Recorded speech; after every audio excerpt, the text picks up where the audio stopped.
Liam closed the door behind him and leaned against it, head bowed. When he turned and saw her, his eyes widened. "Zuri." Her voice was quiet, but it cut through the air like glass. "Who was that?" Liam didn't answer right away. He crossed the room, cupped her face in his hands.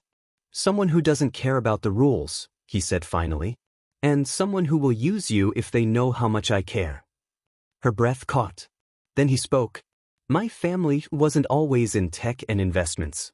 Zuri tilted her head, waiting.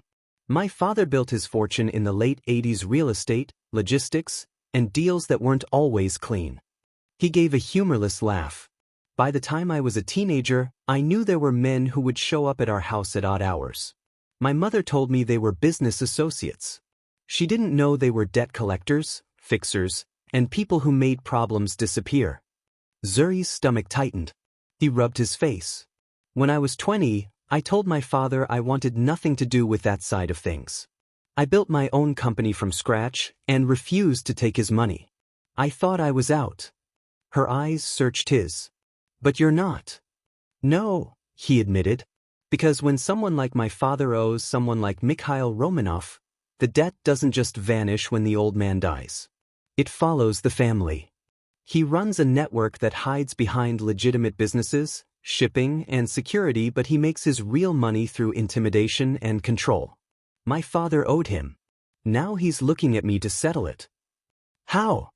Liam's gaze locked on hers. "Any way he can make me pay. Including you." "But not to worry," Liam said. "I have made plans to pay him every dime my father owes him, I promise." Zuri breathed deeply and exhaled in relief. The city lights twinkled below the penthouse windows, wrapping the room in a warm golden glow. Liam sat beside the fireplace, his tie loosened, looking less like the polished businessman the world saw and more like the man Zuri knew, softer, thoughtful, and quietly watching her. Zuri sat on the couch, sipping hot cocoa from a wide porcelain mug. She could feel his eyes on her, and it made her heart beat faster. "Zuri," he began, voice calm but deliberate, "there's something I've been meaning to tell you." She set her mug down, curiosity flickering in her eyes. "You're making it sound serious." Her lips curved into a slow smile. "So, all those times you said, 'Don't worry about the bill,' you really meant it?" He laughed, the sound deep and genuine. "Exactly. But more importantly, I wanted to be sure you cared for me, not my bank account. And you've proven that 100 times over." Then, as if he'd been holding the words for months, he added softly, "And I also know something about you now, Zuri. Something rare." Her heart skipped. "What's that?" "You're still innocent. Not just in the way you see the world, but in the way you trust, love, and believe in people. That's worth more than anything I could ever buy." She felt her cheeks heat, her chest full with emotion. "Liam." He moved closer, brushing a stray curl from her face. "It's my greatest privilege to be the man who protects that light in you, Zuri. And I promise I'll never let the world dim it." Her breath caught, and in that moment, she knew that no amount of money could ever compare to the feeling of being loved this deeply. The first snow of the season dusted the streets of Toronto, softening the noise of the city. From Liam's penthouse balcony, the skyline looked like it had been painted in shades of silver and pearl. Zuri stood there wrapped in one of his oversized sweaters, her breath visible in the crisp air. Inside, Liam was making breakfast, and not just pancakes this time. The scent of fresh cinnamon rolls drifted out of the kitchen. "You're spoiling me," she called, stepping back inside. He smiled without turning from the counter. "Get used to it. I'm just practicing for the rest of our lives." One Friday evening, Liam had been invited to a charity gala at the Royal Ontario Museum. Normally, Zuri would have hesitated, worried about fitting in among the country's elite. But when he handed her a silky emerald gown and whispered, "Wear this for me," she couldn't say no. The night was breathtaking. The museum's grand hall shimmered with chandeliers, gold accents reflecting in every glass case. Guests turned their heads as they walked in, not because of Liam's status but because of how he looked at her. He kept her close, introducing her as, "The woman who makes my life better in every way." Zuri blushed every time. Later that night, under the glowing arches of the museum's entrance, snowflakes drifting around them, Zuri whispered, "You didn't have to do that." "Yes, I did," he replied. "I told you before, I'm not hiding you. Not from the world and not from myself. You're my home now, Zuri." She felt tears prick her eyes, but before they could fall, he kissed her slowly, sure, and completely without walls between them. They spent the days exploring in a way she never expected a billionaire to have: no chauffeured cars or reserved tables, just them blending in with the crowd. He took her to his favorite bookstore, where he used to hide from the world as a teenager. The shelves smelled of paper and nostalgia. "This place got me through some of the hardest years of my life," he admitted quietly. "I've never brought anyone here before." Her heart softened. "And you chose me?" "I'll always choose you," he said without hesitation. From there, they walked to a small pier at the edge of Lake Ontario. The water shimmered beneath the winter sun, and gulls swooped low over the waves. "Close your eyes," Liam said. She hesitated but obeyed, feeling the chill of the breeze against her cheeks. A moment later, something cool slid around her neck. She opened her eyes to see a delicate silver pendant shaped like a feather. "It's a reminder," he said softly, "that you're free. No matter what, you're never trapped with me. You're here because you want to be, and I'll never take that for granted." Her chest tightened, and for the first time, she realized just how deeply he understood her. That night, as they sat in his apartment watching the city lights blink below, Zuri leaned against him and whispered, This feels like home." He kissed her temple. "Then let's keep building it. Together." It happened on an ordinary Tuesday. They were supposed to meet for lunch at a cozy cafe downtown, but when Zuri arrived, Liam wasn't there. Instead, a tall, well-dressed man in a charcoal suit greeted her at the door. "Miss Zuri?" he asked politely. "Mr. Lancaster asked me to bring you to him. If you'll follow me?" Confused but trusting, she followed him to a sleek black town car. The drive was quiet, until the city gave way to wide tree-lined avenues and private gates. The car finally stopped in front of a sprawling glass and stone estate that looked like something from a luxury magazine. The front lawn rolled out like a green carpet, dotted with sculptures and flowering trees. "Where are we?" she asked, her voice barely above a whisper. The man smiled faintly. "Home." Inside, the air smelled faintly of cedar and fresh lilies. Sunlight poured through floor-to-ceiling windows, spilling over grand staircases and marble floors. She found Liam in the back garden, sleeves rolled up, hands buried in the soil as he tended to a row of roses. "Surprise," he said with a grin when he saw her. She blinked at him. "This is yours?" He stood, brushing dirt from his hands. "Yes. I didn't want to tell you right away. Not because I didn't trust you, but because I wanted you to know me, just me, before you knew the rest." He walked her inside, showing her rooms that were beautiful but lived in: a grand library with walls of books, a music room with a dusty old piano, and a sunroom overflowing with plants. "This is a lot," she admitted, laughing nervously. "It's just a house," he said gently. "What matters is who's in it. And I don't want it without you."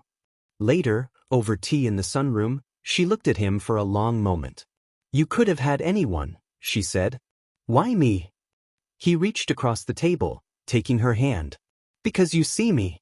Not the money, not the headlines. I've been searching for that my whole life." Her throat tightened. "Then I guess we found each other." The flight to Nairobi felt different from any trip Zuri had ever taken. Not because she was coming home, but because this time, she wasn't coming alone. Liam sat beside her, casually dressed in a white linen shirt and navy trousers, reading a book but sneaking glances at her every few minutes. "You're nervous," he said softly. "Of course I am," she admitted. "You're about to see where I grew up.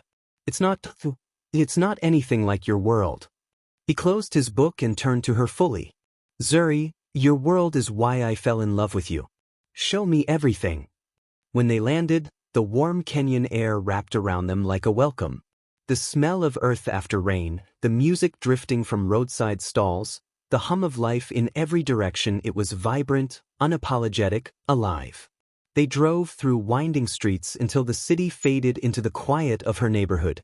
The houses were modest, painted in sun-faded colors, with bougainvillea spilling over gates. Children ran barefoot past them, laughing. Her family's home was a beautiful neat bungalow shaded by a jacaranda tree.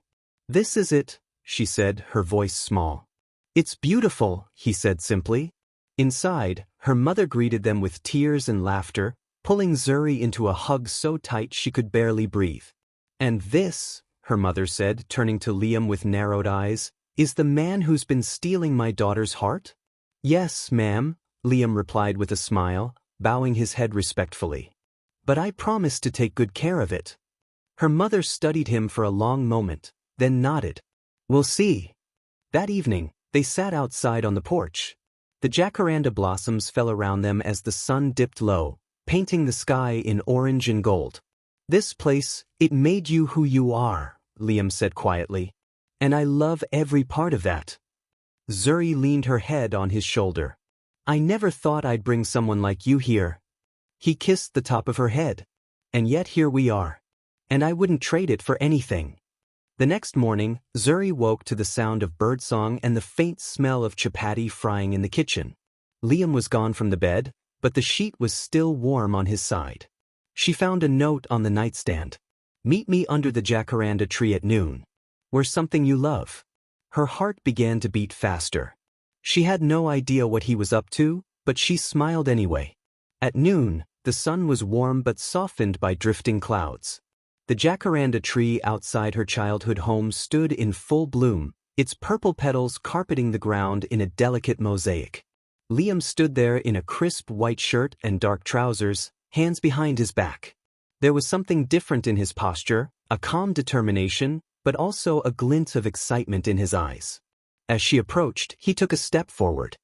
He pulled out a small velvet box and opened it to reveal a simple yet elegant diamond ring. "Zuri," he began, his voice steady but full of emotion, "I fell in love with you before I even realized what was happening. You've brought joy into my life in ways I didn't think were possible. I don't care about the money, the business, or the world's expectations. I care about us. Will you marry me?" Her hands flew to her mouth. Tears filled her eyes. "Yes, yes, Liam. 1,000 times yes." He slipped the ring onto her finger. The jacaranda blossoms swirled around them as if the tree itself was blessing their love. And they kissed, a kiss full of promise, of every tomorrow they would share. Her mother, peeking from the kitchen window, covered her smile with her hand. For Zuri, it wasn't just a proposal. It was the moment her two worlds, the one she came from and the one she was stepping into, finally became one. The jacaranda blossoms were still falling when wedding preparations began. In her small hometown, word traveled faster than the wind, and within a day, the entire community knew that Zuri was engaged to the Canadian man who had captured her heart. Her mother insisted that the wedding be held in Kenya before they traveled anywhere else. "Love should be blessed where it first bloomed," she said, her eyes sparkling with pride. The morning of the wedding, the air was sweet with the scent of fresh flowers and simmering nyama choma from the backyard. Women from the village came early, carrying baskets of roses, lilies, and bougainvillea to decorate the open-air space where the ceremony would take place. Zuri sat in her room, draped in a stunning hand-beaded kitenge gown of deep blue and gold. Her wavy hair tied into a burn were adorned with tiny pearls, and a soft golden glow highlighted her cheekbones. She looked every inch the queen she had never dared to imagine she could be. Outside, Liam adjusted the lapel of his cream-colored suit. The tailor had stitched it to perfection, pairing it with a kitenge print tie in colors that matched Zuri's gown. He wore a beaded wristband Zuri's younger brother had given him, a sign that he was now part of the family. Zuri emerged, her mother holding her hand, and the crowd gasped. Liam couldn't take his eyes off her. His world, his heart, his home, all of it was walking toward him. They met under a large canopy of woven palm fronds and fresh flowers. The officiant, a family friend, smiled warmly. "You stand before us today, not as two people from different worlds, but as two hearts choosing the same path." The vows were heartfelt. "I promise to love you when the sun is shining and when the clouds are heavy," Zuri said, her voice trembling. "And I promise to keep you laughing even when life tries to make us cry," Liam replied, his eyes never leaving hers. When they exchanged rings, the crowd erupted in cheers and applause. The kiss was met with more ululations, drums, and a burst of song. The celebration went deep into the night music, dancing, and plates piled high with chapati, pulao, sukuma wiki, and roasted goat. Liam joined the traditional dances, laughing when he missed a step, while Zuri twirled under the starlit sky, her gown shimmering. For both of them, it was more than a wedding. It was a joining of families, cultures, and futures. Their first weeks in Canada felt like living inside a postcard. Liam's penthouse overlooked Lake Ontario, the water stretching endlessly into the horizon. From the floor-to-ceiling windows, Zuri could see the city skyline glowing at night, lights reflecting on the snow.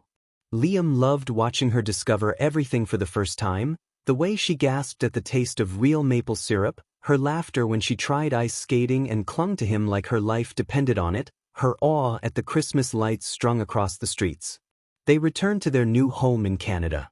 Zuri hung beaded wall art from home, while Liam filled the kitchen with Kenyan spices so she could cook her favorite dishes. In the evenings, Zuri would set up her phone and record content for her growing social media following. The world loved her mix of African style, Canadian scenery, and honest storytelling about her journey. Liam sometimes appeared in her videos, but always as the man in the background making tea, kissing her forehead, or stealing her snacks. The months passed, and their life fell into a rhythm: brunch dates in cozy cafes, weekend trips to the countryside, charity events where Zuri stood proudly by his side, and quiet nights making ugali together while snow fell outside. And through it all, their love only deepened warm enough to outshine the coldest Canadian winter. Spring had just begun in Toronto. The snow was melting into tiny streams that ran down the streets, and the first flowers were beginning to bloom in the park near their home. That evening, they celebrated in their favorite way at home, with candles lit, soft music playing, and the city lights shimmering below. As they curled up on the couch, Zuri finally shared her news. "I wasn't going to tell you yet, but Liam, we're going to have a baby." His breath caught. "You mean?" She nodded, smiling through her happy tears. He pulled her into his arms, holding her as if she were the most precious thing in the world. "You've just given me the greatest gift of my life." From that moment on, their love story became something even greater, a home they were building together, a family rooted in love, trust, and the courage to embrace every new chapter. And in the city where snow met sunlight, Zuri and Liam's forever had only just begun. Thank you for watching. If you enjoyed the story, please do not forget to like and subscribe to our channel. Also tell us the country you are watching us from in the comments section so that we will make a story for you.